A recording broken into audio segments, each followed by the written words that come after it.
How can I move and not get scammed? Where can I find a reputable company? Is this process easy? What do I need to do? How do I make it happen? And today, my special guest is the man. What inspired you to even come to Africa? Why haven't I been to Africa? His partner been coming back and forth like, man, just come, 'cause I had too many questions. I felt at home here. I'm a man. I'm not a black man, I'm a man. You know what I mean? And so that's different. What did you say to the people who they mocked and say, you know what, if Africa's so good, how come so many people come to the U.S. off the U.S. so bad? How come so many people coming to the U.S.? So the sky's is the limit for us. We just have to take advantage of the opportunity that exists here on the continent. Africa, you have the people, you have the resources, and you have the ability to change.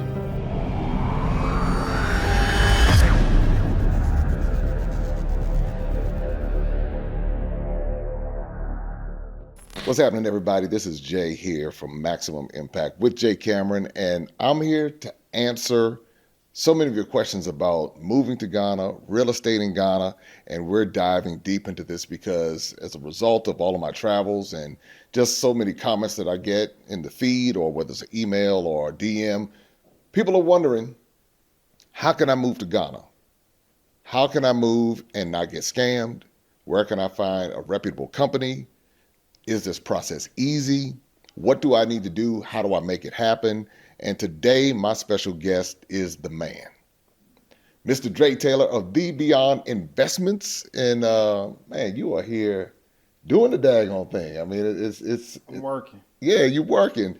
And I tell you, we had a chance to meet. We met for the first time over at one of the local restaurants. Yeah. And About a year ago, and we talked about trying to connect, and then I've been busy traveling and everything, and I said, this time I'm in Ghana for a little while, and I wanted to talk to you because you have a very interesting story, but you also have results attached to the story, and that's a brilliant part about it, because a lot of times we have a story, it's just a story, but now what I'm seeing is the manifestation of it. So ladies and gentlemen, please welcome Mr. Dre Taylor today. And man, let's talk. Let's get into this conversation. Let's go. We also sent each other to the airport. That's right. I think he was leaving out or coming in or something like that. So we definitely sent each other in between time. But yeah, definitely been working, brother. Been working, and that's what happens. It's good to see a brother working. Before we even get into this, it's good to see another brother from the U.S. On the continent. Who's, you've had experience in life. I mean, you're a grown man, so you've gone through the fire, gone through some things, and now here you are. You've had your encounter with the continent, and now you're building. What inspired you to even come to Africa? I had a partner who was coming back and forth, but my uncle's house used to be called Little Africa. He was always talking this Africa, you hear that Africa stuff, X, Y, and Z, going one ear out the other ear. You're new to it, and so got to the point where if I'm African American, what do I know African? Start studying, start reading books, you know what I mean? I became a hermit, I didn't watch TV for like 10 years. I was just reading, learning X, Y, and Z. And so came to the point, I travel around the world, and I'm like, why haven't I been to Africa? Been all these other places, DR, Brazil, China, Canada, you know what I mean? Like, why haven't I been to Africa? And so my partner been coming back and forth, like, man, just come, because I had too many questions. So in 2019, on the year of return, I came and fell in love with it, and the rest is history. Here you are, building houses. Yeah. Now, what inspired you to start building houses? One thing to come on a trip and have an experience, but before we get to the houses, when you came to Ghana, there's a reason why you wanted to come back. What happened in Ghana that brought you back? I felt at home here. I'm a man. I'm not a black man. I'm a man. You know what I mean? And so that's different. When you hear, it's hard to explain to people, the peace and the freedom that you have here. Yeah. You don't get this kind of peace and freedom in the States. I ain't got to worry about nobody trying to shoot and kill me. I ain't got to worry about the police. I ain't got to worry about systematic racism. I'm free to do what I want to do when I want to do it. And, we spend so much time in the U.S. building up the U.S. Why not build up the continent? You know what I mean? And so I divested everything in the U.S. I'm just here putting my money where my mouth is, building up Africa.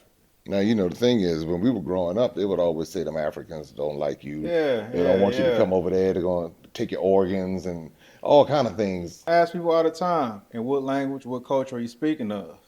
In Africa, in Ghana alone, you got about 80 different dialects. And so when they all have a meeting and say we're not messing with those African Americans, you look at Nigeria, they got over 200. You know what I mean? And so what language and which culture is not dealing with us? That's real. Yeah, I mean, You know what I because you mean? hear the things where don't go over there, they don't like us, and you see how they treat us over here in America, and I, Man, I feel bad because I went to a waterfall and I went to a waterfall and I seen a whole bunch of Indians at the waterfall. And they out there having the time of their life like they own it. You know what I mean? And I'm thinking to myself, people asking me questions, how safe is it in Ghana? Do I need to worry about this and that? And they out there at the waterfall enjoying their goddamn self. You know what yeah, I mean? It's yeah, like, it hurt me. You know what I mean? Almost where it's like they enjoying the fruits and labors of Ghana, and we worried about the wrong damn thing. you're right. You know, so it's one of them things, man. It's not a utopia, but the pros definitely outweigh the cons for me and a lot of people that's already here. Nah, you said something so key when you talked about the Indians being at the waterfall, Hmm. and that's something I've seen all throughout Ghana, all throughout the continent, Yeah, East Africa. East Africa, but in here, the Lebanese, Yeah, Lebanese, the Chinese. Chinese. I mean, people coming over like they own the joint, Yeah, really because they yeah. do in many In instances. some Because instances, yeah, they're because taking advantage of what they can take advantage of, and we haven't collectively said, you know what, let's come over and put something in play. And that's essentially what I'm trying to do and leverage my development to say, hey, this is opportunity, this is a blueprint to actually be able to come over here and develop and build and work with the people and treat them how they should be treated. When you see these other cultures coming in, they're not treating the people here like they should be treated, man. They treat them like, they below them. yeah, You know what I mean? So I don't like that. You know what I mean? And so I treat people fair.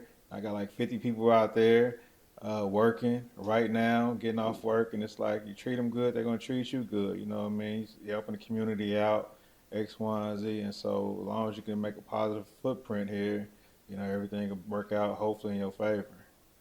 so now you came over, you had the encounter, you saw for yourself, and Hmm. obviously you felt like you were at home.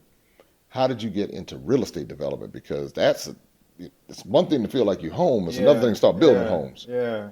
I wasn't doing development from the ground up. I was doing rehabs here and there. I was appointed from the mayor's office to oversee projects going from 20 million to 100 million, uh, approving of them. And so I had some knowledge of development. I work with budgets. I ran a nonprofit, got millions of dollars from a nonprofit, so I understand budgets and money and X, Y, and Z. I had a concept of building. My grandfather used to build all his houses and rehab them, so I had some knowledge of construction where I knew enough. You know Right. what I mean? And so when I was doing tours, I came on a tour, loved the way the tour ran X, Y, and Z. And I started doing tours because people see pictures and then they're like, oh, I want to come to Right, Ghana right, right, X, right. Y, and Z. And then that's how you start doing tours. And then people wanted to stay here, like myself. And so I got tired of paying hotels 30, 40, 50 grand, stay in these hotels. You know what? Now I just need to build something for myself. That way I ain't got to pay these hotels 30, 50 grand. Hmm. And so I just been building an idea of being able to rent out the properties that I sell or the people who I sell to able to rent and benefit from the people that I'm bringing in here and providing, some level of tourism to the mountains up here in Ghana. Now here's a question I have for you, and it's something that we talked about in our own time. Hmm.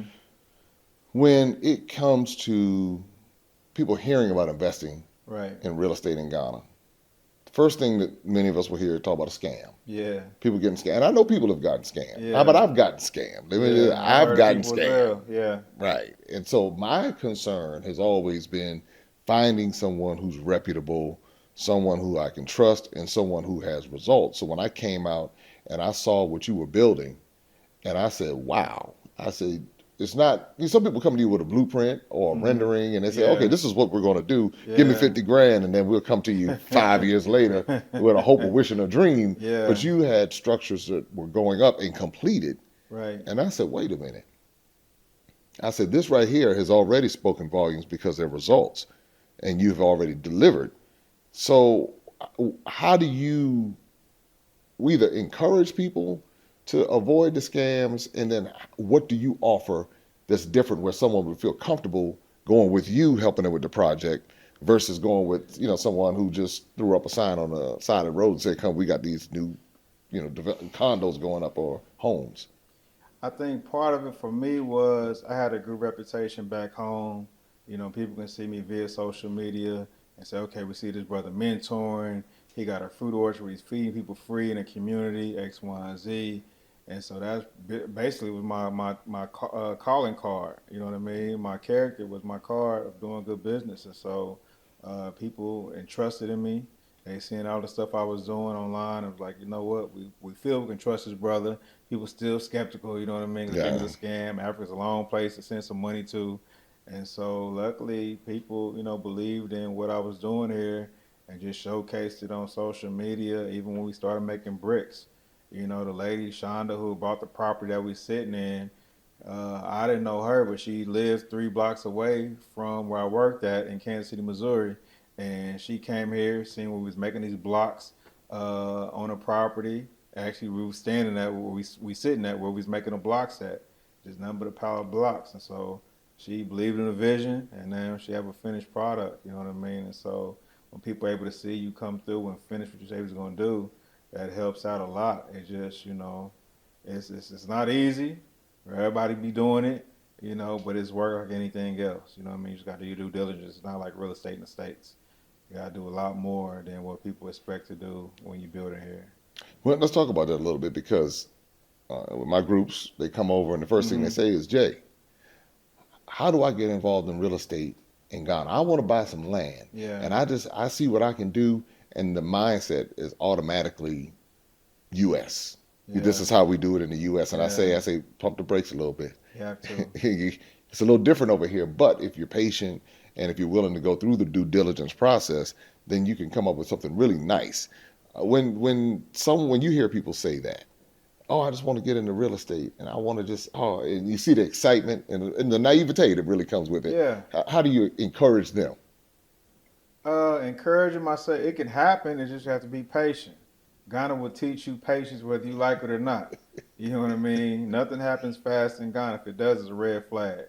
Nothing moves like you want it to move. They say a week, expect 2 or 3 weeks, you know what I mean, to get something done. And so I tell people, take your time, spend a little bit of money on upfront, on your due diligence. Okay, I was going to break that down. Yeah. Get your lawyer, Okay. get a certified surveyor, you know what I mean? Even getting a small, people don't know this, get a small loan on a property because the bank won't loan you any money if there's an issue with the property. You got to go to the land, talk to people surrounding the land because they know what's going on with the land. Might be flooding or something Might like be that. flooding. Somebody might be a dispute that might not come up when you search the land between two people because it's ongoing, so it have it recorded inside the court system. So there's a lot of things, you know what I mean, you need to do that people just don't know. You know what I mean? Who knows to go to the land and put some sand there on a property to make sure that somebody can say, hey, what you doing putting sand on my property? You know what I mean? That's called testing the land. You know what I mean? So who's to think about that? Who's think to put up a fence around the land and say, okay, now put this fence up and see if somebody's going to come and say, this is my land. It's called testing the land. So it's a lot of things you need to do. And I even got another step that once you get consultant, then I'll provide that to say, okay, this would make sure that there's no issues with this land. You know what I mean? And taking a whole another step that nobody else is doing. You know what I mean? Coming from the States. If something is shaky, they won't do it. You know what I mean? And so just extra steps that I do that other people just don't do. I gotta go to your house. If I'm buying some land from you, I need to see where you live at. Right. You know what I mean? I need to know where you lay at. You know what I mean? So in case you need to knock on that door. I knock on the door. Pay a visit. I got people investing in me. Yeah. The first thing people say is, I told you so, or I knew I shouldn't have did this, because they're already skeptical of investing in Africa or in Ghana. You know what I mean? And so that's, people just wait and say that. When we come back, the conversation continues. But first, a special message from one of our sponsors. Maximum Impact Travel celebrates the rich history and culture of the African diaspora, connecting travelers to Africa, the Americas, the Caribbean, and Europe. Through carefully curated tours, they showcase the people, traditions, and hidden treasures of these regions, offering unforgettable journeys that honor the beauty and legacy of the African diaspora. And so I have to go the extra mile for my clients so they don't have to deal with that type of stuff. Now, that's going to lead me to two two things here because you Mm-hmm. said something, and just so you all know, we're gonna have a real conversation. We're already having a real conversation, but we want to get to the some other cultural things that keep us back, mindset stuff that keeps us back. One mindset piece is that I encounter. A lot of people just want to come and get it cheap. How much is it? Oh, only $20,000, and I can go over there and buy me a 3 bedroom condo out in such and such, and that's all it is. And then to your point, they don't want to do the due diligence. They trust just whatever they see on the internet from the standpoint of, oh, sign up here. Yeah. They send money without even seeing the person they're sending the money to. I got stories of people who just got an email and sent money to somebody. So what can we do, or what can you do when it comes to speaking about when it comes to speaking about that cheap thing that we have? Because a lot of times we want to do things cheap. Yeah, cheap is relative. Yeah, You know what I mean? To yeah, the person and the circumstance. And I can tell you can build for cheap if you have the right team. And that takes being here, experiencing, and figuring out things the hard way. You know what I mean? Your idea of what you want done might be different than the idea of what can be done. hmm, You know what I mean? The time frame, the timeline, how they build, you know what I mean, it's going to be different. Yeah, you can buy land. Land here is more expensive than it should be. And the building is cheap because the labor is cheap. You know what right. I mean? And so I tell people all the time, yeah, you can build for probably about $40 a square foot, but you got to have a right team to do it. That 40 gonna turn into 80 if you got the wrong team to redo everything. Yeah, You know what I mean? You ain't thinking about I gotta put in a septic tank or a biodigester because there's no sewage lines running. You're not thinking about I gotta put in a borehole for my water or a reverse osmosis for my drinking water. You're not thinking that I gotta bring in power to my property or put in a road or street lights. Who's thinking about I gotta do all this kind of stuff?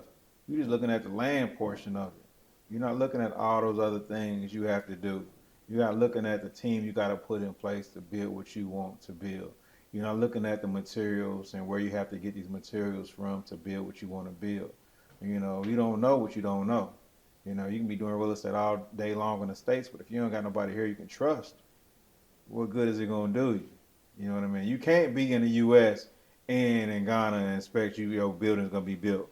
You know what I mean? Unless no, you got somebody you no. 100% trust that they're going to do right. You can't do that. You know what I mean? And so it's a lot of things that people don't account for when they see this pretty mountain views. They see the ocean. You know what I mean? They don't think of all the things it's going to take to do what needs to be done to get it built. Let's talk about another aspect of it because we talked about that process, Yeah. the due diligence, but then you talked about how you go the extra mile. And when you said that, I thought to myself, when you were referencing the Indians Mm-hmm. and we were talking about the Asians, I wonder if they get the same questions that a black man from the U.S. might get as far as, hey, brother, you know what? Yeah, I want to support you and all, but I know in tourism, I'll go through the ringer a little bit differently. They want Yeah. to, I don't know, they want to talk to me a little bit more. I got to do a little more song and dance. I got to sit up here and prove myself Yeah. as if, it's unfortunate, because oftentimes these are people who look just like me. Yeah. But if it's somebody who look like them, oh, okay, I got to take my money right to them. No Yeah. problem. I'm going to go over there real They easy. ice is colder than our ice. And right. Ice is ice.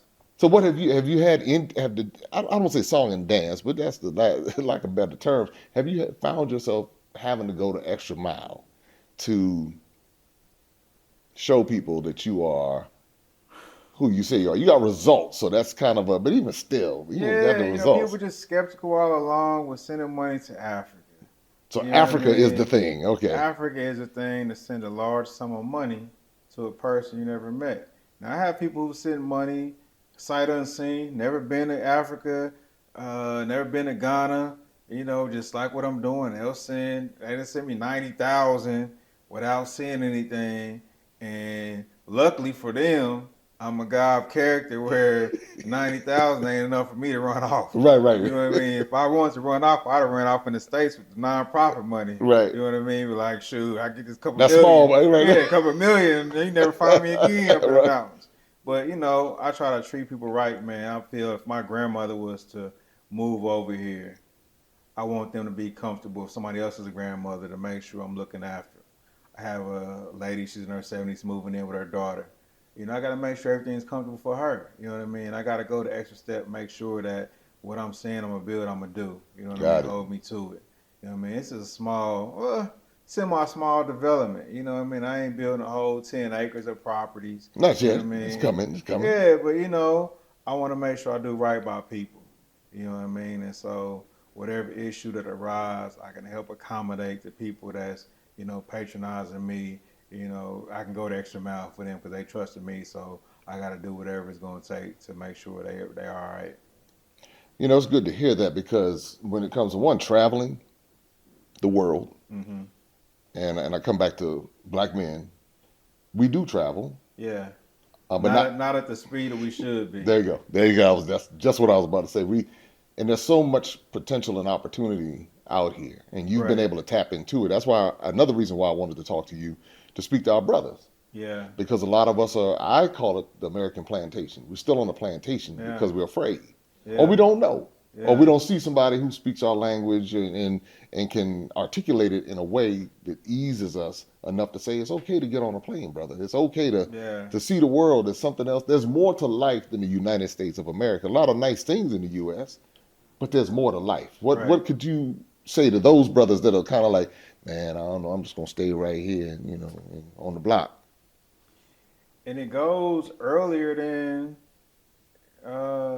before they turn 18. A lot of us trying to find our way as a young man, getting into shit we shouldn't be getting into. That's right. Right. A lot of us get in trouble. We don't get second and third chances. We end up getting felonies. You know what I mean? Where it prevents us from traveling to certain countries. I've been in cases where people travel to a country and they reject them, so you got to go back home. You know what I mean? They allow, like, you go to Jamaica, get there, and if you got a certain felony, you got to go back. I had a cousin who was getting married to a guy, and they sent him back. They had to change the whole wedding up because of a mistake he made.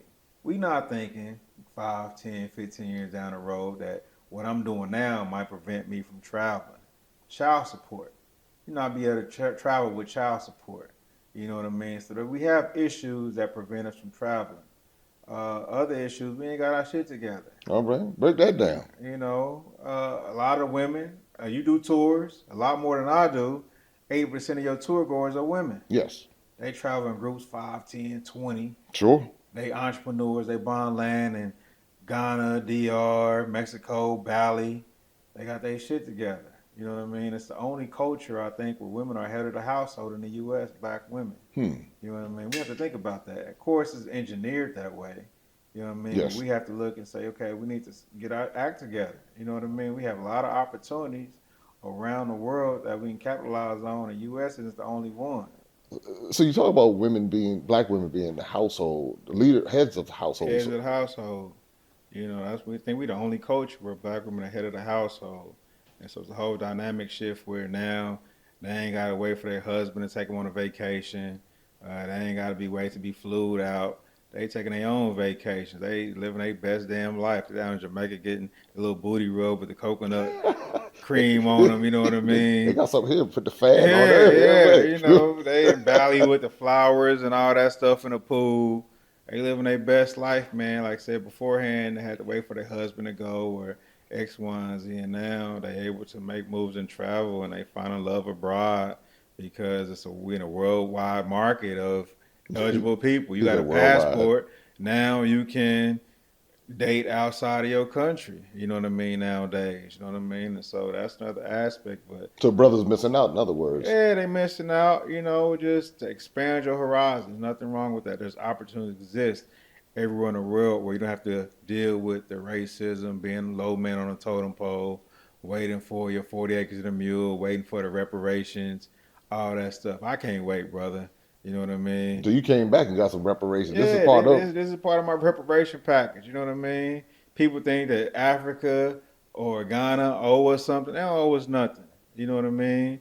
Ghana didn't exist when slavery was there. Come on The with it. country of Ghana didn't exist. Come on with it. And so when you come here, you can't pinpoint and say X, Y, and Z. Yeah. You have no idea the culture if you haven't read and studied and been here to learn and be like, oh, they kidnapped us. Who was they? Who was they? And what did they lose? What did they lose? What did they lose along the way with all of the same stuff? What landmass was the people taken from? Was it Ghana, or did they go through Ghana? Or was it Nigeria? Right. Where most of us come from. You know what I mean? Slave coast, yeah. Yeah, so it's education on both sides of the water that needs to take place. Ghanaians don't know the history of what we dealt with in slavery. It's like we don't know what they dealt with colonization. You know what I mean? It's two of the same kind of coins, and we have to have that conversation, information, in order to move forward as a people, as a collective. What you said was so profound on so many different levels. And when we talk about the education, Yeah. and I think that's another reason why what you're doing is so important, because the education component also comes along with what you do. Being black man from America, there's an authority that you have when you go and build something. And I know you've seen this through international travel. Yeah. When we show up different places, we don't deal with some of the things that we deal with in the U.S. in certain places, as far as being looked down upon and going through all of the low man on the totem pole, Right. low expectations. I know when I travel, I find it the exact opposite, where there is respect, there is admiration for whatever reason, even whether it be television or whatever the case might be. That's what I've experienced throughout the travels. But then here's a good question. How has this changed you as a person? This experience, you building, you traveling and visiting Ghana, then moving here and now building, because there has to be some sort of personal transformation or elevation that occurred with that. Yeah, I'm at peace. I'm at peace. I got a peace of mind. I'm free. You know what I mean? Going back to the United States is like going back to a jail cell. I'm restricted. The walls are up. You know what I mean? You in the States, there's certain communities you don't want to travel to at a certain point at night because they're going to mess with you. You know what I mean? So we have these imaginary borders that we put up in our head that we don't want to travel over in this area over here because we know they tripping over there. You know what I mean? We know if we go over here, there's going to be an issue. I don't have those issues, you know what I mean, over here. When I land in the States, you know what I mean, I want to go certain places, I got to make sure I'm protected. Right. You know what I mean? I do. Just to be safe instead of being sorry. When you grew up and half your friends been killed and all that kind of stuff, you're hearing gunshots, you're used to it. We shouldn't be used to that mental illness that we deal with over there. It's so much stuff that we deal with that we don't know we deal with it. When we come over here, it's like you have to reprogram yourself. You know what I mean? Because like we want to take it up to here. Yeah. You might see some brothers over here arguing, but they ain't trying to kill you. That's right. You're right. You get into in the U.S., you don't know what's going to happen. You don't know what's going to happen. You look at somebody the wrong way. Any given time. You know what I mean? Ticking time bombs. And we don't know why we mad. We mad at the wrong people. We got this energy built up and mad at the wrong people where you don't deal with that over here. Now they will test you over here. Test your That's patience. a different kind of test. Yeah, test your patience. I ain't gonna say it's utopia, but it don't ever get to that level where I gotta kill this brother. He feel he gotta kill me. Yeah. You know what I mean? And so that alone is a beautiful thing where, you seeing brothers get along, and even cultural thing where you might see two men holding hands as a sign of like an extended handshake. Oh yeah. You know I've what I seen mean? it. And it's like, we don't show that affection to other brothers, you know what I mean, in the States. We can't be, not saying I don't do it here because that's where I was raised. Yeah. You know what I mean? I got you. But just the simple fact you're not tripping on it when you see it. You're like, you're not okay, this is how they tripping do on it. Yeah. You know what I mean? Just a cultural thing, and just to see that and how, men interact with each other differently than how we interact at home. And so, I always talk poverty causes a lot of crime, but it's a lot more poverty here, but you don't see nobody trying to rob. Well, there are instances, but anybody trying to kill you. Yeah. The crime ain't like it should be due to the poverty levels here. So it tells you something else is going on in the mind of the U.S. In the mind. It's all engineered, you know what I mean? It's all engineered. And so you don't have to be I don't know what I'm trying to, you don't have to be a byproduct of that environment. And you mentioned that piece, and everyone who comes here that I've spoken to live or stay for an extended period of time, references that piece, even with the challenges, because Yeah. Ghana does have its challenges. We're You're not gonna have going your to, challenges. It ain't a slice of cake. no, You it's know not a what I slice of mean? cake. But compared to the peace aspect, Yeah. I don't wake up in the morning worried about getting carjacked. I'm not worried about a stray bullet. I'm not worried about some of the foolishness Yeah. that you just have going on in the States. Yeah. Shootout. Yeah, shootout. It's happens every day in the U.S. You know what Every I mean? day, Every day school school shootings. shootings. Yeah. You don't worry about those things. What do you say to the people who they mock and say, you know what? If Africa's so good, how come so many people coming to the U.S. off the U.S. so bad? How come so many people coming to the U.S. every day? Why they leaving Africa and coming to the U.S.? How do you respond to that? Ignorance. Hmm. People been migrating since the beginning of time. We're migrating people. People moved from Jackson, Mississippi up to Chicago, Kansas City, Cleveland, X, Y, and Z. People moved from Virginia. We came there and moved all throughout. The California Gold Rush, people moved. So when people talk about people moving X, Y, and Z, people always move traveling merchants X, Y, and Z throughout the world. So what do you mean that why people come here? People go for opportunity. You know, if they had a gold rush in California, people went to California, you know, to get the gold. You know what I mean? If there was jobs up north because of slavery down south and those factories, people moved to Detroit for Sure those did. factories. So they moved for opportunities. So when you say why are they moving to the United States, they move for opportunities that might not exist here. You know, and so there's a double-edged sword. You know, I moved because I was free here. I try to get a medical marijuana. I try to get 5 medical marijuana licenses. I got a agricultural patent. I consult to some universities in agriculture. I work for the USDA. I got a fruit orchard. I had, you know, a big commercial greenhouse. If anybody should have got a license out of 200 something people, it should have been me. I had a founder of Applebee's that was trying to fund me. I had another entity with this big chain of fitness equipment trying to fund me because I had a chance to get it. You know, and so I didn't get it. I got a 0 on diversity on my application.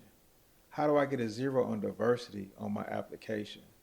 You know what I Oh, mean? wow. Because we only make up 3% of the medical marijuana industry, but about 70% of the drug cases in the United States. But I can't get a license. And so when that happened, you know what I mean? I was like, I'm fed. That was the icing on the cake for me in the U.S. I did everything I can do, you know, mentored, fed people. I'm advocating at city council. I'm advocating at the state level with the governor. He's coming to my property.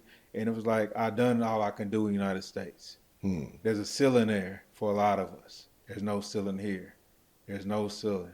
You know what I mean? You can pretty much do what you want to do when you want to do it. I'm a developer over here. You know what I mean? I wasn't developing in the States.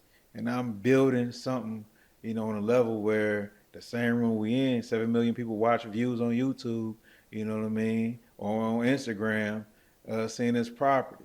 You know, and so the sky's is the limit for us. We just have to take advantage of the opportunities that exist here on the continent. When we come back, the conversation continues. But first, a special message from one of our sponsors.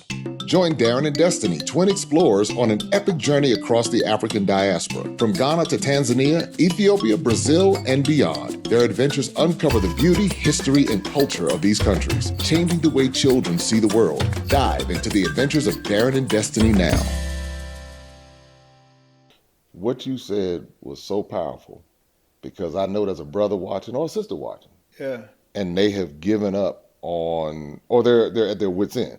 They've done everything the right way. They've gone to school. They have the degrees. They have the student loans to go with the degrees. Yeah. They've done everything by the book, but for some reason they can't get to that next level, and they're frustrated, and they don't know what to do. And so I think for a lot of us, we kind of hit that place, that plateau. Yeah. And when we hit that plateau, we were like, well, all right, there's another level of potential within me that I can rise to, but I don't know how to do it within this system. So what more and more people are looking at is alternative ways to get out of that system, and that's what you did. Yeah. You maxed out everything you could do within that system at that point in time. You had the courage to then go and look someplace else. So it speaks to courage, that's one thing, but then also recognizing where you were. You were willing to take a risk, you had the courage, but now you're reaping the benefits of it. And so now it goes to another level because you already have the experience of mentoring. Yeah. Now you're mentoring people in this process of development, or or just relocation. Maybe Mm-hmm. they don't want to build houses, but they just want to relocate Right. and see what else is out here. And so that is beyond commendable. And it's almost like your journey prepared you for this moment. And all of the stuff, the Mm-hmm. letdowns, Yeah. the disappointments in the U.S. and the things that you saw now have prepared you to go to as far as this will take you. And I mean, who knows where it's going to go? Let's talk about some of the homes that you're building, because I mean, now I know people are curious about the development aspect of it, but let's talk about the homes, the construction, and I know you have your one person here that I'm going to talk to in a little Yeah. bit, Yeah. who purchased from you. I think it's from the video that went viral, right? Yeah. Yeah. Yeah. Miss Shonda. So Miss Shonda, she came here, Uh-huh. and how did you all connect? And then what was that process like? We was friends online, I guess, on Facebook, and she was like, "Hey, I see." She was driving by my place every day. I guess she can tell it better than I can, but she was interested in Ghana. I guess seeing the videos on social media and was like, "Hey, I want to invest in the property. I like the way it's looking." Came here, wasn't nothing here but a view. You know what I mean? And so from then on, she was like, "Hey, I wanna invest." And so now we sitting here, maybe a year and a half later or something around there, and a completed project, completed house. So we're doing 8 duplexes. We have two remaining. We're doing 8 houses, and then we're gonna start doing our condo units. 92 condo units, rooftop restaurant, rooftop pool, gym, spa, hair salon, nail salon, a clinic with a doctor in it and a pharmacy. And so building really a self-sustaining city where you don't really have to go anywhere and just trying to do something different, especially on the mountains. There's really nothing like that on the mountainside up in the Ghana. So we're trying to capitalize on the views we got. That's just, beautiful. You can't see it now, but it's definitely, eye-catching. So if you're familiar with California Hills, Baldwin Hills, same views for a fraction of the cost. You know what I mean? And so just out here building and developing, man. What was the process like when you were working with Miss Shonda and with that whole Mm. journey over that year and a half? How did that work? Because was this your first completed project? Yeah, it was good. Just going back and forth with her, staying in constant communication, man. I'm always easy to get to. You know what I mean? So you didn't disappear on her. You Nah, didn't. I didn't disappear on her. You know what I mean? People will disappear, but I didn't disappear, and so sometimes people get that check. You know what I mean? And they can't Spend it. get. As soon as it's give it to you, it's gone, right? Yeah, yeah. So it's been great working with her. Just open communication, making sure she's okay. If we need to change something, we can change something. New construction stuff happens, something pop up, and so just making sure that we can address whatever it is we need to address. You know what I mean? At whatever point we need to address it at. And so definitely building different how they build in Ghana. You know what I mean? It's open concept. All the properties have rooftop pools, solar panels, and all that kind of stuff. So you're just trying to do something different. We're gonna have to deal with some of the issues that you should have to deal with, or you will deal with when you come to Ghana. You know what I mean? So having a community of people that you can rely on, lean on, X, Y, and Z. So it's a mixed community. I got Ghanaian buyers. I got a buyer from Nigeria. The rest are from the U.S. So it's not like I'm exclusive to those in the U or those just from the U.S. But my main market is those that see, okay, from the U.S. Say, okay, you can come over here and don't have to deal with any of those issues that you have to deal with if you have nobody on the ground. You know what I mean? And so just trying to market to those people, say, hey, we have options. And I'm building something that you can benefit from and make money off of as an investment. Some people are concerned when they ask about buying and purchasing. Hmm. What is the financing like? Can Yeah. do you do 30-year financing? Do you do can I pay you when I feel like paying you? You know how it Yeah, goes. some of those. Yeah, You know how yeah, that goes. yeah. Got to track them down. But yeah, financing in Ghana is different because 80% of people here don't do loans because the interest rate starts from 13% all the way to 30% for interest rate. And nobody's trying to do those interest rates. A lot of No. people pay as they go and they build. So you'll see a lot of uncompleted structures here in Ghana. Like, man, what's going on? They abandon the house, X, Y, and Z. But no, as they get the money, they build and keep building until it's finished and it's theirs. So a lot of people don't have mortgages. So it's kind of structured like they have it here in Ghana where most properties are on a 2-year payment plan, 4-year payment plan, and even 6-month payment plan, depending on your options. And so when people be like, Africa's poor, X, Y, there's a lot of people in poverty, but there's a lot of money moving here in Ghana as well as far as developing in real estate, because properties is popping up all over Accra. I'm like, man, where is this money coming from? Because it's cash. Yeah. It ain't no loans. This is all cash that's getting put in the project. You know what I mean? And they're So, popping up everywhere. I mean, you look, there's a building, there are cranes everywhere, there's yeah, a development yeah, somewhere. And I think for our mind, especially the American mind, the Black American mind, we see some of the poverty yeah, and we focus on that. yeah. So we don't see the wealth in the midst of that. And Kind of like opportunities. the opportunities in that, because I go back to DC in the 80s Mm-hmm. and the 90s when there's a street called New York Avenue, and it used to be like the hood. Yeah, And you could get the house for $1. They were giving houses away. yeah. This was like 1990, right around there. Today, you will not find anything. You won't get dirt in DC for $1 because the development was happening, but right in front of our eyes, and we couldn't see it. Couldn't see. But now, when I come to Accra, Ghana, and other places, Lagos, Nigeria, even in Kumasi, and Freetown, Sierra Leone, I see the development happening, and I see the opportunity, especially when I see all the people getting off the plane that don't look like me. Yeah, I look at said, that wow. business class and first class. Who's sitting up there? You sit there and you say, "Now, what y'all doing here?" Well, Yeah, but for us, and I believe this is why our conversation is so important, to help our people see. Many of our ancestors came from this part of the world, whether right. along the coast, whether from Senegal all the way Right. down into Cameroon and below. The the opportunities are there for us too. It's not like it's for the people coming out of Europe and Lebanon and Asia just to take advantage of it, but for us to come back and to be a contributor, not one who exploits, Right. but to contribute to the culture and to the society where it's a reciprocal relationship and both sides are winning. So that's what you're doing to everything that you said. Yeah, it's definitely it's different than those other groups coming in and trying to contribute. You know what I mean? We can see each other as a brothers and sisters. You know what I mean? People ask all the time, "Wow, well, what's going on with your workers X, Y, and Z?" I tell them I had one of my workers wanted to name his baby after my mother. Hmm. I like, you don't even know my mother. You know what I mean? But just out of honor and respect of being here, X, Y, and Z. And so these are some of the things where, people don't see those stories.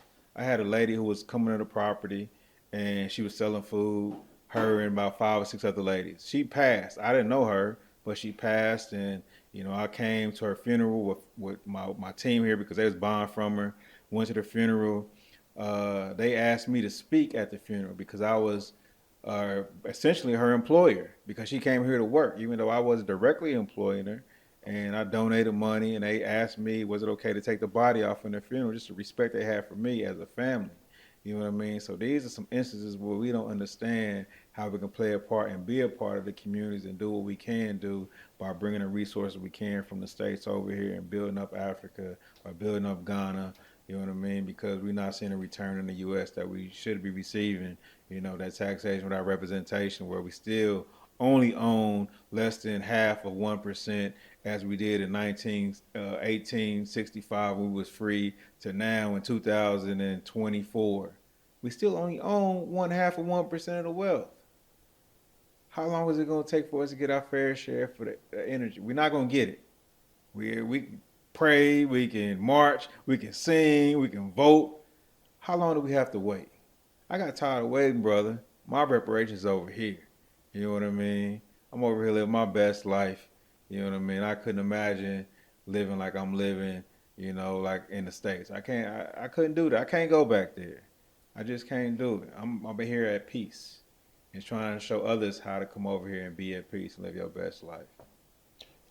And with that word peace Yeah. is what so many of us are looking for. Mm-hmm. And many of us have done therapy, which I encourage anyone who needs to do therapy to do it. But I have found so many who, when they simply get outside of that system, it's one of the most therapeutic things they could have ever done. And the stress and the tension and all those things that they were carrying for generations For stuff they didn't even generations. know they were carrying. Until you land over here and you got these bags that you can just let go of when you hit the airport. That's You know right. you was carrying these bags. We've been carrying so many bags and dealing with so much BS at the workplace where we gotta bite our tongue. We gotta change our voice to appeal to others to make them Change feel our hair, comfortable. change our face, change our name, all kind of things. You get a job or somebody call your phone. You have two voices, your white voice and your regular voice. Why do we feel the need we have to change who we are, to code switch, to accommodate other people's feelings or their morality? Why do we? That's a mental illness. To automatically have to do that. Well, I shouldn't have to change my voice. I'm gonna keep my voice and be who I am. And I have to set me for who I am. It's not about reading the room. Nah, it's about appealing to them because I feel lesser Mm, than them, and so I have to do this so I can accommodate their feelings. mm. That's a mental illness, brother, that we have that we don't even address. I can't do that. I can't do that. You know what I mean? We shouldn't have to do that as a people, and that's why I'm trying to get more people to see. And it's each his own. Africa's not for everybody. Ghana's not for everybody. You know, just like America isn't for everybody, because it's sure not for me. You know what I mean? That's why I'm over here living my best life. Well, we are talking to Mr. Dre Taylor from the Beyond Investments. And I want everybody to really take a look at the story. I mean, there's so many things that we're talking about right now, and you've been seeing clips of the property, and you've been just hearing about the story. And the story is really what's resonating with many of you. I know you're pondering it, you're processing it, because it's a part of you. You can hear us conversing right now and knowing that there's something that we know and we're trying to tell you. We're not trying to tell you, we're telling you this. You can find peace somewhere outside of the US if you're looking for it, if that's your thing. Again, as Dre said, this part of the world might not be for everybody, but we're talking to the people that it's for. It might not be Ghana, it might be Nigeria, it might be Kenya, it might be Brazil. I Yeah. don't know. But what we hope to inspire is you being able to see other people finding peace in this world, because it is out here, and actually finding a new person within that you might not even know. So as we close, is there anything else you want to share? I mean, because we can go on for 6 hours. When we get to talk, we just start, Yeah. yeah, brother, Yeah. because we got stories for days. Right. Right. Right. But as somebody's, as we close, is there anything else that you want to leave everybody with? Yeah, that we have options. You know, you mentioned the peace, there's love, there's opportunities. There's so many things that's here that's untapped. Africa is the youngest country or youngest continent in the world. Over 750 million youth under the age of 25. In Ghana alone, the average age here is 20, as it is 40 in the U.S. The youth is the future, so any kind of thing you can. The minds are impressionable at a young age. If you can get to them, they can change the dynamics. Somebody was asking, okay, well, why if I move to Africa and they got X, Y, Z going on, these issues, then what's the problem? There's three ingredients in which you need to change things. In the United States, we can't change anything as black people because we have no control. We don't have the population. We don't have the resources. Africa, you have the people, you have the resources, and you have the ability to change. You know what I mean? We don't have those ingredients in the U.S. to make the necessary changes that we need to make. This is the now and this is the future. And so if you can't see that, then you're going to be part of the same equation that's going on and on that's not going to change anything. And so we can't keep appealing to them. We got to go somewhere where we have the ingredients we need to change, and Africa has those ingredients. It just needs the right leadership to make it happen. And with that youth coming up, something certainly is going to take place with the new millennials and generations that are going to come before us. But it takes us to set those paths and create those ways for them to be able to follow. And so that's what we out here doing with you and your tours, showing people a different Africa, showing people different ways all throughout the continent. And it takes people to just take the lead and take the charge to show others it could be done. And so I'm just playing my part because we all got a part to play. Man, I love this conversation. We're gonna have to do a part two. We're gonna follow up when you finish Yeah. and when you finish, we'll come back. We're going to do it in a pool. We're And going to do an interview in a pool. with the cigars, Yeah, right? some cigars, you know what I mean?